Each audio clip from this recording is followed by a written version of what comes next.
नमस्कार दोस्तों, जय हिंद, जय भारत। मैं हूं CL सैनी और आप देख रहे हैं CDRK सैनी बीएड क्लासेज। आज की लाइव क्लास में हम अधिगम के लिए आकलन जो आपका पेपर है, इस पेपर के अंतर्गत केंद्रीय प्रवृत्ति के मापक की केंद्रीय प्रवृत्ति के मापक कौन कौन से हैं, इस टॉपिक के अंतर्गत हम सबसे पहले केंद्रीय प्रवृत्ति क्या है इसके बारे में आपसे चर्चा करेंगे। देखिए, केंद्रीय प्रवृत्ति के जो मापक होते हैं ये तीन होते हैं, मध्यमान, मध्यांक और बहुलांक। तो आज की क्लास में जो केंद्रीय प्रवृत्ति के मापक हैं उनके बारे में हम आपसे चर्चा करने जा रहे हैं। तो आप सब बने रहें हमारे साथ, हमारे चैनल के साथ। और यदि आप हमारे चैनल पर पहली बार आए हैं तो हमारे चैनल को सब्सक्राइब और बेल आइकन के बटन को जरूर दबा देवें, जिससे हमारे द्वारा जब भी कोई न्यू वीडियो अपलोड किया जाता है या लाइव क्लास चलाई जाती है तो उनके नोटिफिकेशन आपको मिल सके और आप अच्छा अधिगम करते हुए परीक्षा की अच्छी तैयारी करें, आपको अच्छा क्रेडिट मिले। देखिए, साधारण अर्थ में केंद्रीय प्रवृत्ति का अर्थ केंद्र की ओर झुकाव, यानी कि देखिए किसी भी वस्तु का, चाहे वो गोलाकार आकृति हो या रेखा हो, सभी का जो मध्य बिंदु होता है वो केंद्र होता है, या कोई भी गोला है, इस गोले का जो मध्य बिंदु है ये केंद्र है। तो यहाँ पर केंद्र की ओर झुकाव से होता है। परंतु सांख्यिकी में केंद्रीय प्रवृत्ति का अर्थ बारंबारता वितरण में किसी प्राप्तांक का केंद्र की ओर झुकाव से है। देखिए, ऐसे सामान्य अर्थ में तो केंद्रीय प्रवृत्ति का अर्थ केंद्र की ओर झुकाव से है, लेकिन जब हम सांख्यिकी के अंतर्गत केंद्रीय प्रवृत्ति का अध्ययन करते हैं तो यहाँ पर बारंबारता वितरण में जो प्राप्तांक होते हैं उन प्राप्तांकों का केंद्र की ओर झुकाव से होता है। मान लीजिए ये मध्य बिंदु है तो यहाँ पर बहुत सारी संख्याएं हैं, तो इन संख्याओं का जो मध्य बिंदु है इन संख्याओं का ये केंद्र की ओर झुकाव होगा। तो यहाँ पर ये केंद्रीय प्रवृत्ति कही जा सकती है। केंद्रीय प्रवृत्ति के अंतर्गत जो चर मूल्य के एक समूह जो व्यक्तिगत भी हो सकता है और उस व्यक्तिगत में वो खंडित भी हो सकता है और अखंडित भी हो सकता है, श्रेणी में किसी चर मूल्य के आसपास अन्य मूल्यों को केंद्रित होने की पूर्ति को केंद्रीय प्रवृत्ति कहा जाता है।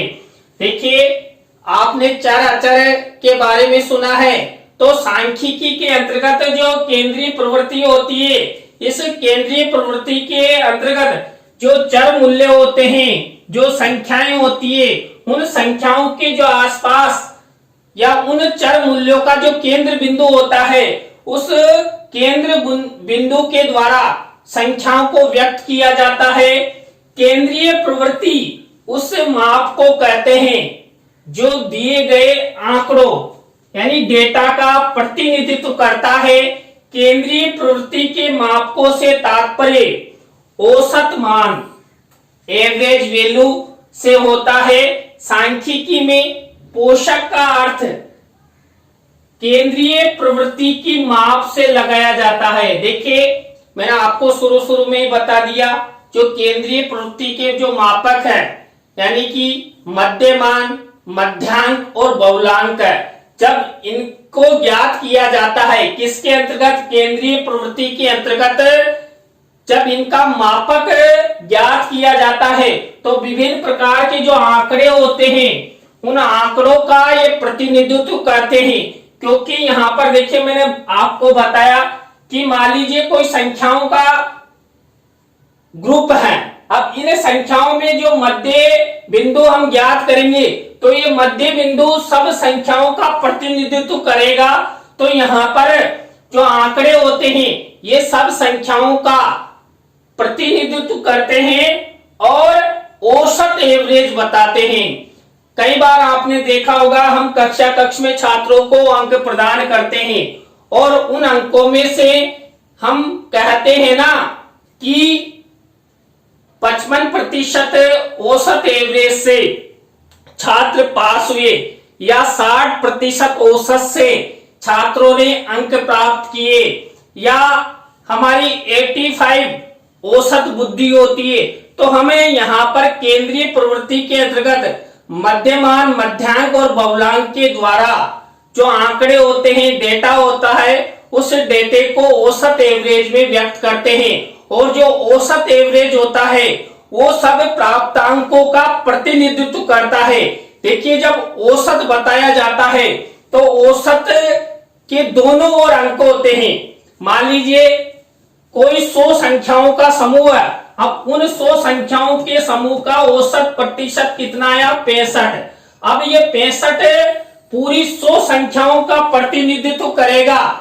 इसके नीचे भी संख्याएं रहेगी, इसके ऊपर भी रहेगी, तो कुल मिलाकर जो औसत एवरेज होता है ये सभी संख्याओं का प्रतिशत औसत एवरेज बताता है और प्रतिनिधित्व करता हुआ केंद्रीय प्रवृत्ति बताता है।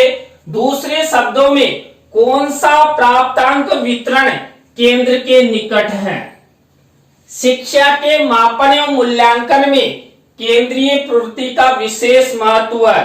देखिए, जो शिक्षा का मापन होता है, शिक्षा में जो छात्रों को अंक प्रदान किए जाते हैं या प्राप्तांकों का औसत एवरेज पता किया जाता है, तो सभी क्षेत्रों में यानी कि छात्रों का आंकलन करना है, मूल्यांकन करना है, तो उन्हें आंकलन मूल्यांकन के प्राप्तांकों के आधार पर छात्रों का औसत एवरेज बताया जाता है। तो यहाँ पर शिक्षा क्षेत्र में भी जो मापन मूल्यांकन किया जाता है, उस मापन मूल्यांकन में केंद्रीय प्रवृत्ति का विशेष स्थान होता है, विशेष महत्व होता है। और देखिए, यहाँ पर जो छात्रों को प्राप्तांक दिए जाते हैं और केंद्रीय प्रवृत्ति के मापकों द्वारा जो हम औसत एवरेज का पता करते हैं, औसत एवरेज के द्वारा ये भी पता करते हैं कि जो औसत एवरेज आया उस औसत एवरेज के नजदीक कौन सा अंक है, फिर उस औसत एवरेज के अंक से दूर होता चला जाएगा। मान लीजिए कोई मध्य बिंदु है, 100 संख्याएं हैं, उसका मध्य बिंदु 50 है या 50.5 है, तो उसके दोनों ओर जो संख्याएं रहेगी वो हमेशा घटते और बढ़ते क्रम में चली जाएगी। कुल मिलाकर वो औसत एवरेज सभी संख्याओं का प्रतिनिधित्व करेगा।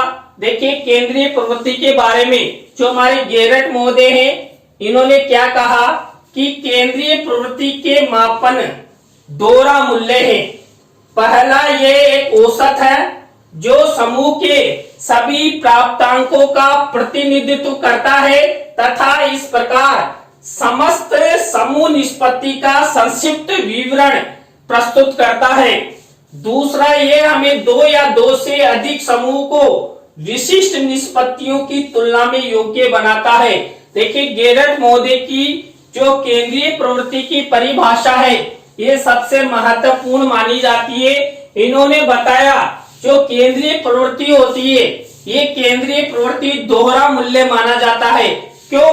क्योंकि यहाँ पर हमें किसी भी समूह का औसत बताते हैं। अब देखिए, मैंने आपको बताया था औसत जब यहाँ पर हम पता करते हैं तो दोनों तरफ संख्याएं होती है और ये दोनों तरफ संख्याएं जो औसत एवरेज के द्वारा ये एक मध्य बिंदु आ गया और इधर जो संख्याएं होगी इधर जो संख्याएं होगी ये सब डबल यानी 2 रूपों में यहाँ पर संख्याओं का प्रतिनिधित्व करेगी।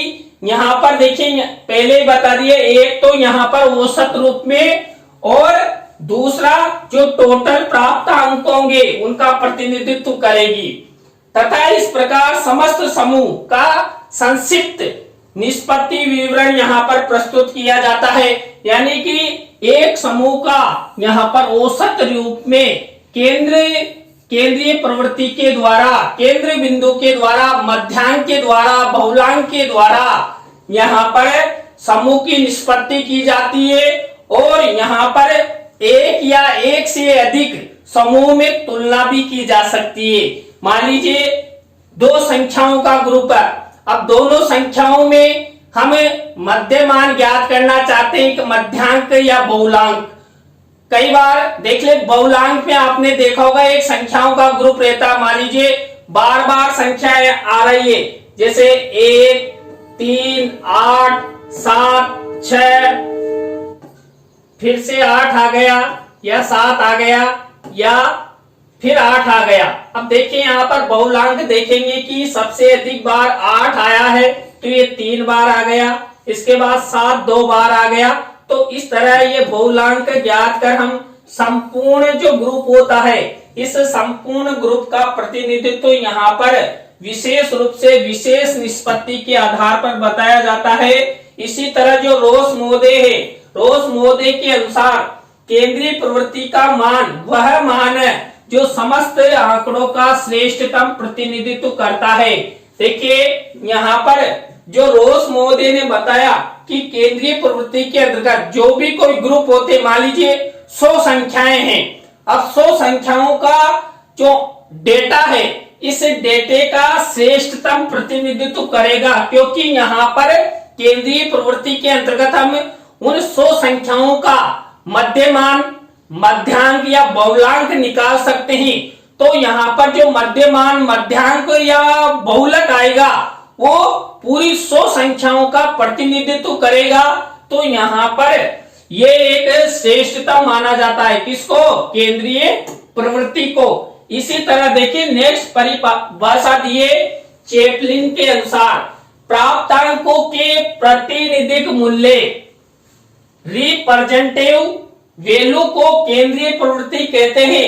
जो प्राप्तांक होते हैं उन प्राप्तांकों का प्रतिनिधि मूल्य केंद्रीय प्रवृत्ति को कहा जाता है। जो मध्यमान होते हैं, मध्यांक होते हैं, बहुलक होते हैं, ये प्रातिनिधिक मूल्य माने जाते हैं। और ये संपूर्ण जो ग्रुप होता है, संपूर्ण जो आंकड़े होते हैं, संपूर्ण जो संख्याएं होती है उनका प्रतिनिधित्व करते हैं। तो इसी तरह देखिए जो हमारे भाषाविद है उन भाषाविदों ने केंद्रीय प्रवृत्ति की क्या परिभाषा दी कि केंद्रीय प्रवृत्ति के द्वारा हम बहुत अच्छी संख्याओं में से एक ऐसी संख्या प्राप्त करते हैं जिससे संपूर्ण संख्याओं के संबंध में ज्ञान प्राप्त हो जाता है।